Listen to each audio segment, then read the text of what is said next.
नमस्कार शेतकरी मित्रांनो, मी Sandesh Bhagwat, Dhanvantari distributor private limited कंपनीचा डिस्ट्रीब्युटर। आणि आपण या धनियाच्या प्लॉटसाठी धन्वंतरी कंपनीचा RPS 76 हा प्रॉडक्ट पाण्यामधून वापरलेला आहे। हा प्रॉडक्ट वापरल्यानंतर सफेद मुळांची वाढ आणि nitrogen, phosphorus, potassium, silicon, boron, zinc, magnesium ही जी अन्नद्रव्ये आहेत ही झाडांना उचलून देण्याचं काम हा RPS 76 करतो। आणि त्याबरोबर आपण एक धन्वंतरी कंपनीचा सॉइल गार्ड हा एक प्रॉडक्ट त्यासोबत वापरलेला आहे।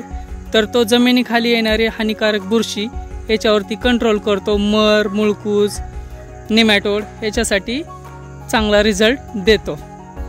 आणि हा धन्याचा प्लॉट जो आहे तो साधारणतः आता एक 23 ते 24 दिवसांचा झालेला आहे। आणि संपूर्ण प्लॉटला पहा काळोखी आहे आणि वाढ पण चांगली आहे आणि रिझल्ट सुंदर आहे, पिवळेपणा कमी आहे। धन्यवाद।